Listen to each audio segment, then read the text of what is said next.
Olá, irmãos. Que bom estarmos juntos mais uma vez.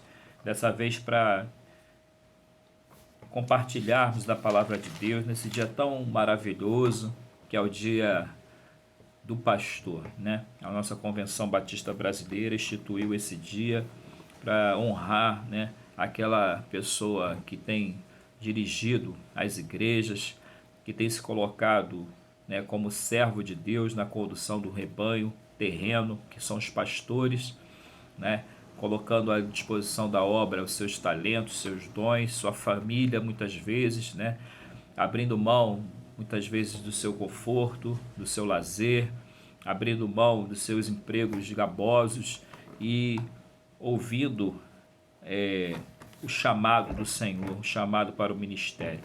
Nós estamos aqui nesse momento para honrá-los, né? Para dizermos quanto ele é importante, quanto eles são importantes, em especial o nosso pastor Luciano, pastor da nossa amada igreja, Primeira Igreja Batista do Bairro Ideal, o homem que Deus tem levantado ali para nos instruir, para nos conduzir, para nos orientar, o homem que Deus tem nos abençoado através da sua palavra. Então, ao pastor Luciano, desde já o meu abraço, né, as minhas felicitações em nome da igreja, em nome da minha família, em nome do corpo diaconal, do nosso coral, dos jovens, dos adolescentes, enfim, de nome de todo aquele rebanho que o Senhor conduz ali de forma primorosa, de forma respeitosa, de forma responsável.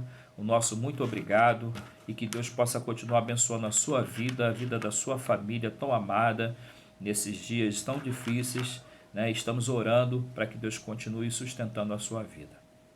Amados, eu quero compartilhar com os irmãos o texto que Paulo escreveu ao seu filho na fé e pastor da igreja de Éfeso, Timóteo, lá na sua segunda carta, no capítulo 2, do verso de 1 a 15. Paulo vai falar nesse texto, vai dar algumas instruções a Timóteo, e nesse momento eu quero compartilhar com os irmãos da palavra. Então, os irmãos que têm a sua Bíblia ali, a sua Bíblia impressa, a sua Bíblia no celular, vamos ler a palavra do Senhor?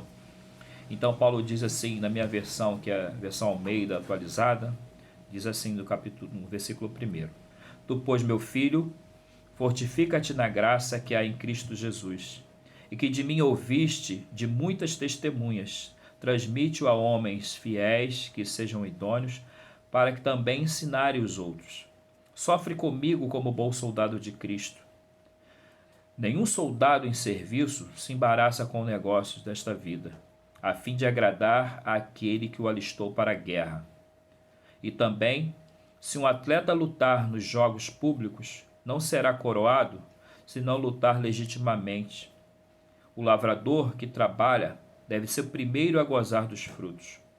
Considero o que digo, porque o Senhor te dará entendimento em tudo. Lembra-te de Jesus Cristo, ressurgido dentre os mortos, descendente de Davi, segundo o meu evangelho, pelo qual sofro a ponto de ser preso como malfeitor, mas a palavra de Deus não está presa.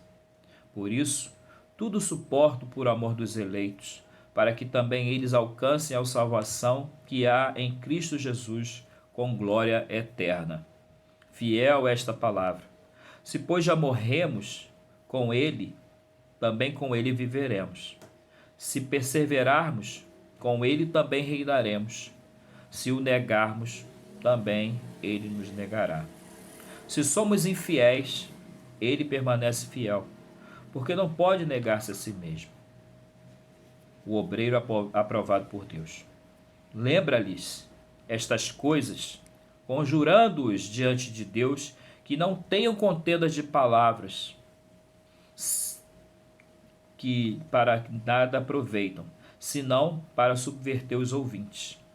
Procura apresentar-te diante de Deus aprovado, como obreiro que não tem de que se vergonhar, que maneja bem a palavra da verdade. Então, amados, vamos repetir apenas o verso 15, que é o versículo que nós iremos fundamentar essa reflexão. Procura apresentar-te diante de Deus aprovado, como obreiro que não tem de que se envergonhar, que maneja bem a palavra da verdade. Pai Santo, muito obrigado, Deus, por esse momento. Ó Pai, que o Senhor continue falando aos nossos corações. Ó Pai, fala ao coração daqueles que estão aflitos, abatidos, desanimados. Ó Deus, obrigado pela Tua palavra, Senhor. Ó Deus, obrigado pela vida do nosso pastor. Que o Senhor continue, ó Pai, fortalecendo a vida do Teu filho.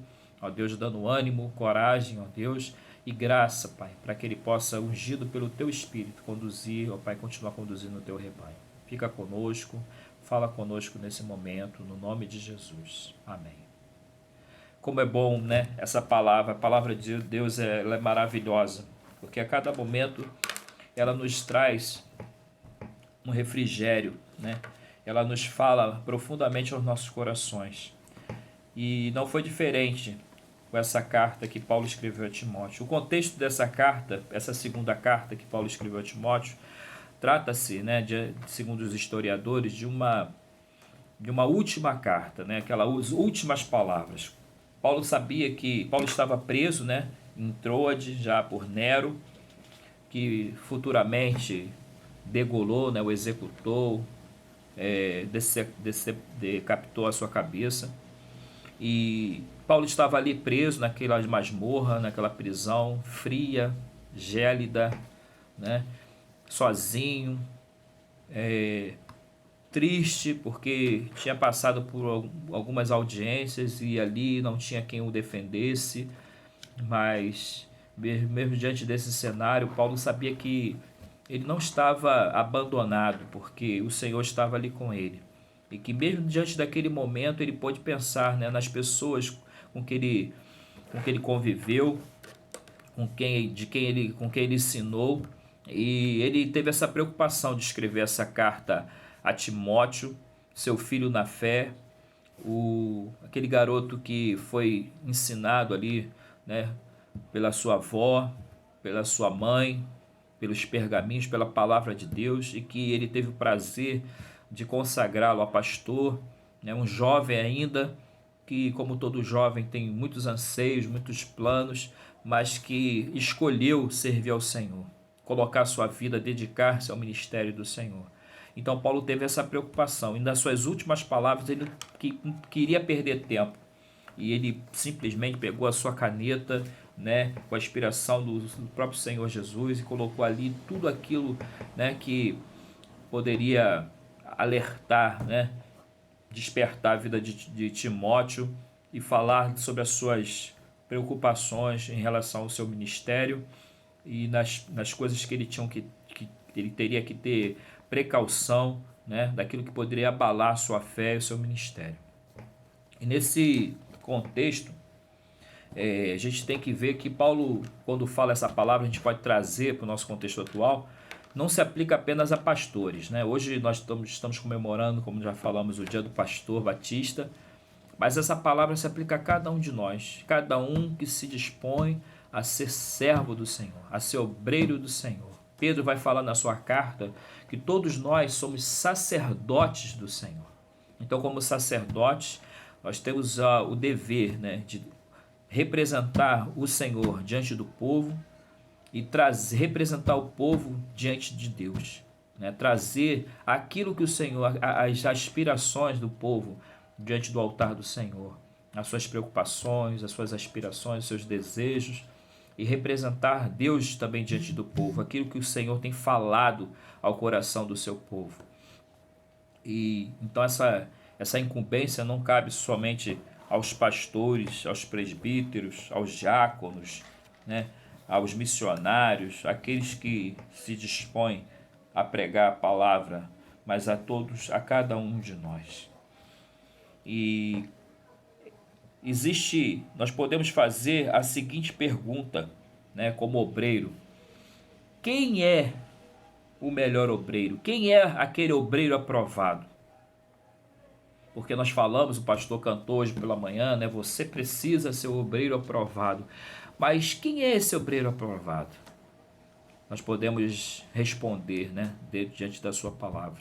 O obreiro aprovado é aquele que coloca, né, diante de Deus o seu coração. É aquele que primeiro agrada o coração de Deus. Quando Paulo vai falar a Timóteo, procura, essa palavra procurar, né, no grego, ela tem um significado de buscar, de lutar incessantemente, né, sem parar, fazer uma busca intensa para que ele alcance esse objetivo de estar sempre aprovado diante do Senhor, né? Estar aprovado é buscar ter a aprovação do Senhor. E esse mesmo obreiro, ele tem algumas características. Primeiro, Paulo vai falar lá na sua carta, essa carta mesmo de Timóteo, no capítulo 2, no versículo 2, perdão, ele vai dizer que ele deve ser um capacitador. Esse obreiro aprovado é um capacitador. Paulo vai dizer que e o que de mim ouviste e de muitas testemunhas transmite-o a homens fiéis que sejam idôneos para também ensinarem os outros. Então Paulo tinha essa preocupação de que Timóteo fosse um capacitador. Timóteo, olha só, você aprendeu de mim, eu passei tudo aquilo, né, que eu aprendi do Senhor. Então estou te transmitindo. Olha, mas não retém esse conhecimento da palavra.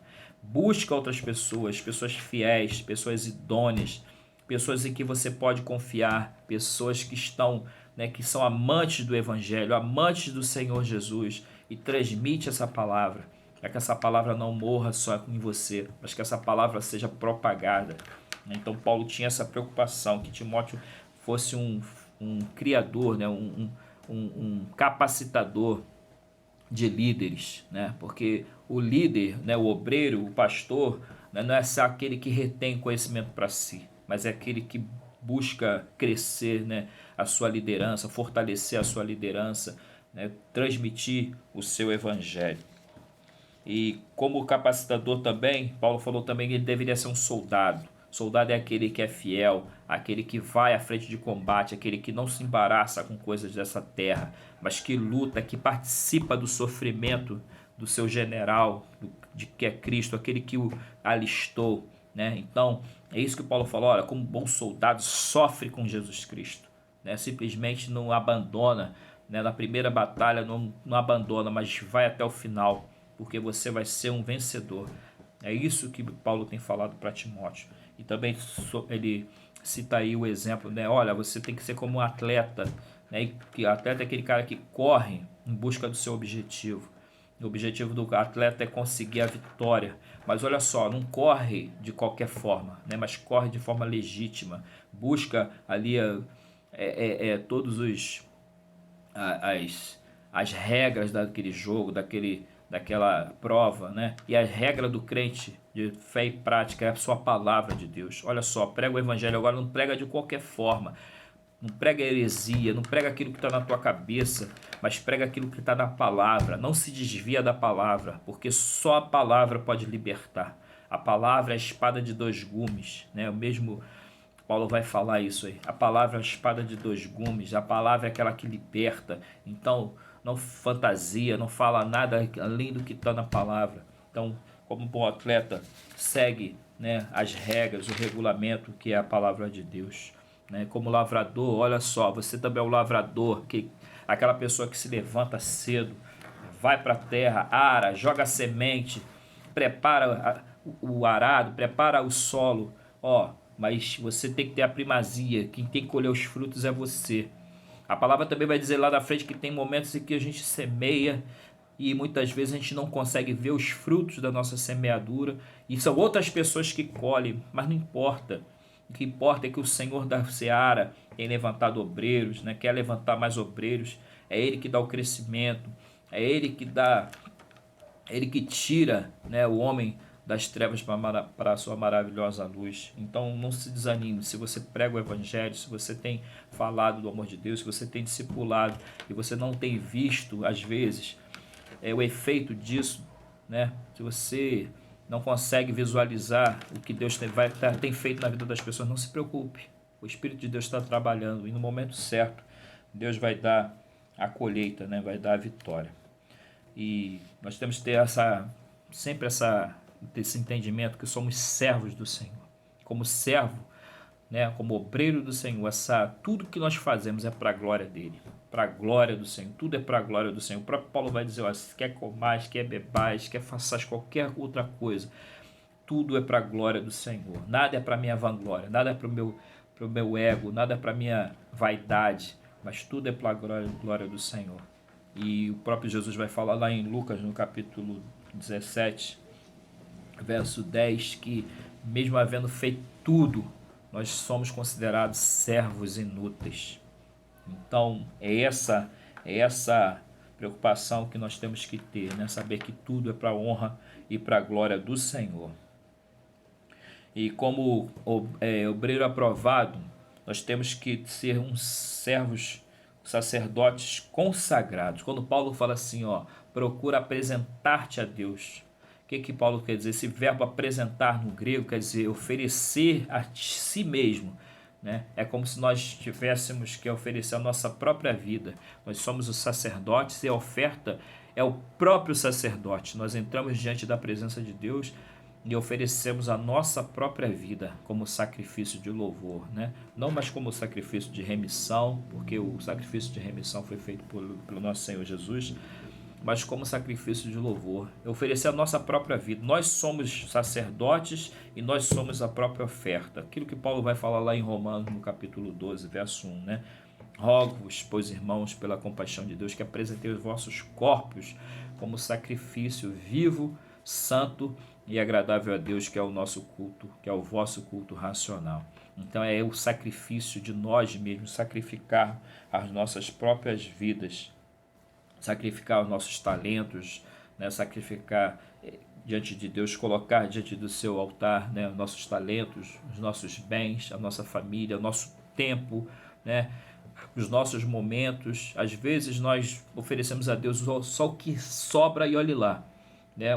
Uma oração numa cama deitado, cansativa, uma palavra que nós não lemos, né? Ou seja, nós deixamos o resto para o Senhor. Nós não temos essa preocupação de ter esse momento. Quantas vezes nós paramos e nós pensamos, poxa, o que nós estamos oferecendo para Deus? Será que nós estamos tirando para Deus as primícias, né? As primeiras coisas para o Senhor? Ou estamos dando a Ele só aquilo que sobra? E às vezes nem isso nós temos dado ao Senhor. Então nós precisamos ter um momento com Deus, um momento a sós com Deus. Como sacerdote do Senhor, como obreiros do Senhor, como servo do Senhor, nós temos que ter um momento para nós falarmos com Deus, porque Ele é o nosso Pai. Nós precisamos ter a orientação dele para nós tomarmos as nossas decisões, para que nós não venhamos a nos atrapalhar, para que nós não venhamos a fazer aquilo que não agrada ao Senhor. Então nós precisamos ter esse momento. Nós precisamos ter um momento em família para falarmos do Senhor. Quantas vezes nós paramos para falar de Deus para os nossos filhos? Às vezes a gente reclama, meu filho está tão rebelde, meu filho está fazendo isso ou aquilo. Mas quantas vezes nós paramos, nós lemos a palavra com ele, nós oramos, nós temos um momento em família, né? Nós temos, né, esse momento que todos os dias nós temos o culto doméstico, o pastor tem feito essas lives, né? E quantas vezes nós temos parado para, como família, orarmos juntos, estarmos juntos, né? Então é um momento que nós temos que parar e realmente buscarmos o Senhor em família, darmos o melhor para o Senhor. E como obreiro aprovado também, que não tem que se vergonhar, nós deveremos ser servos honrados, servos aprovados diante do Senhor, né?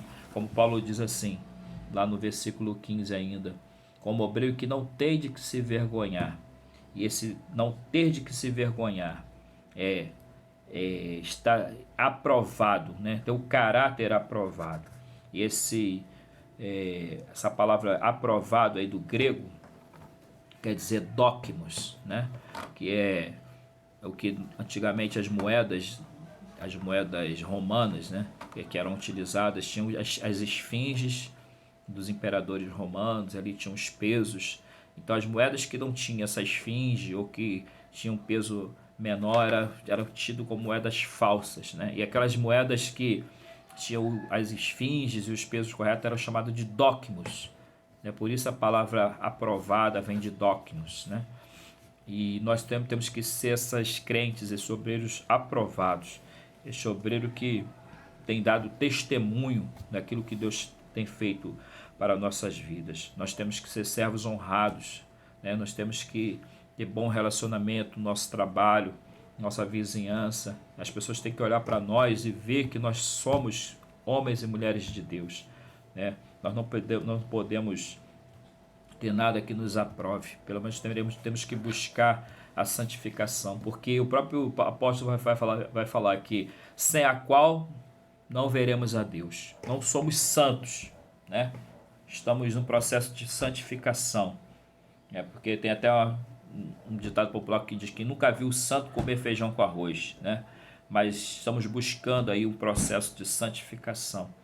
Somos falhos, somos fracos, somos pecadores, mas Deus tem nos capacitado, Deus tem nos dado força para que nós possamos a cada dia, né, alcançarmos, né, damos degraus da santificação. É um processo difícil, é um processo árduo, mas é um processo que nós, se nos colocarmos à disposição do Senhor, nós iremos alcançar. A cada momento que nós nos sentirmos incapazes, né, impotentes, o Senhor vem com a sua palavra, o Senhor vem com a sua presença do seu Espírito e nos dá força, nos dá refrigério, né, e nos dá o escape, nos dá os livramentos para que nós possamos persistir, para que nós possamos insistir em buscar a santidade no Senhor. E o obreiro aprovado, aquele que agrada o coração de Deus, também ele é um discipulador fiel, né? Paulo vai dizer aquele que maneja a palavra da verdade. E esse manejar, esse verbo manejar, tem a sua origem no grego de o cortar reto, né? Manejar, cortar reto, aquele que corta certinho, sem nenhuma imperfeição. E é assim que tem que ser o texto da palavra. Aquele que se dispõe a discipular, em capacitar, em trazer o ensinamento, né, buscar o discipulado, é aquele que não deturpa a palavra, não deve deturpar a palavra, deve transmitir a palavra de forma clara, de forma objetiva, né, sem deturpações, né, sem heresias, sem quaisquer interferências ali humanas, né, sem invencionices, né, mas deve simplesmente ser fiel aos ensinamentos dos apóstolos, aos ensinamentos do Senhor, né, aquilo que a palavra tem colocado para cada um de nós, né. Agora, eis a palavra, eis a grande questão é como ensinar aquilo que eu não conheço. Como ensinar a palavra se eu não conheço a palavra? O obreiro aprovado é aquele que maneja a palavra, aquele que tem habilidade com a palavra, aquele que brinca, né, entre aspas, com a palavra. Mas como eu vou ter essa habilidade, esse manejo com a palavra, né, como eu vou cortar essa palavra de forma reta, como é que eu vou transmitir de forma cristalina, né, de forma idônea, de forma transparente essa palavra, se eu nem conheço essa palavra? Então, nós precisamos ter conhecimento da palavra. Nós precisamos abrir a palavra. A palavra ela não é um amuleto para que ela fique aberta ali no Salmo 91, no Salmo 23, para trazer sorte na casa, né? Ou simplesmente ficar ali guardada, empoeirada, mas ela deve ser manipulada, ela deve ser aberta, ela deve ser rabiscada, ela deve ser ali mastigada, ela deve ser refletida, ela deve ser lida, ela deve ser degustada, devorada. Esse deve ser o apetite do crente, do servo fiel do Senhor. Ela deve ser a cada momento questionada, ela deve ser trazer as suas interpretações através do seu espírito. E como buscar isso? Só através da leitura da palavra. Você precisa ler a palavra, nós precisamos ler a palavra, né, para que nós possamos ter o conhecimento da graça do Senhor.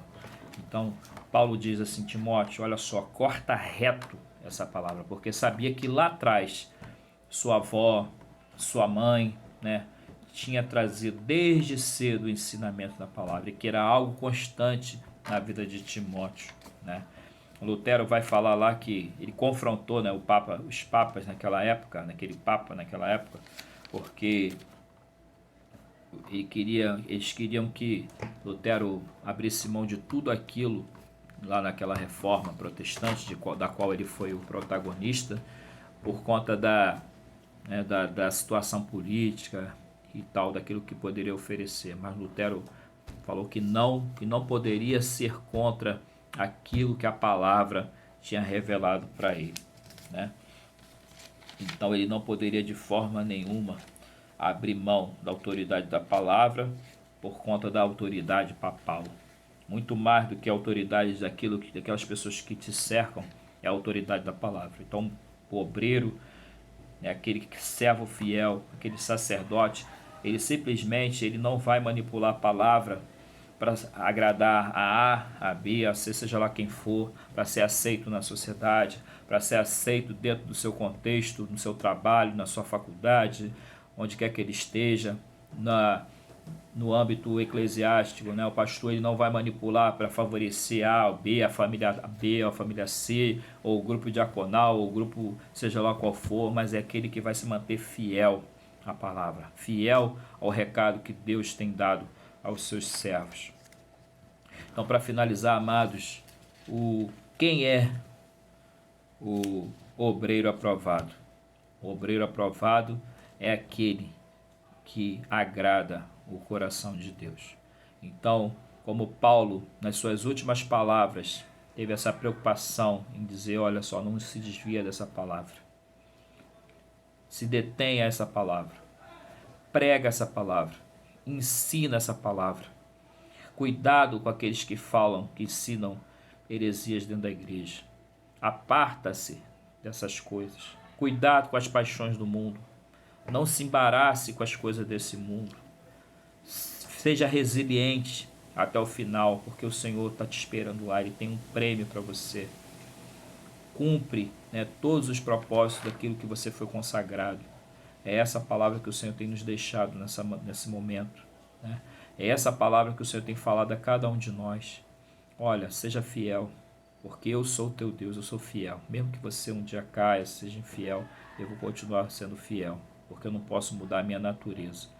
E que o Senhor possa nos abençoar nesse momento, possa abençoar a vida do pastor, a vida dessa amada igreja, que diante desse panorama tão difícil, né, de quarentena, de isolamento social, tem se portado fiel, tem estado obediente às autoridades, tem sido obediente ao Senhor, tem cumprido com as suas obrigações, e que em breve nós possamos estar juntos para compartilharmos aquilo que o Senhor fez para cada um de nós. Eu sei que muitos têm passado por momentos difíceis, mas o Senhor não te abandonou, o Senhor não nos abandonou.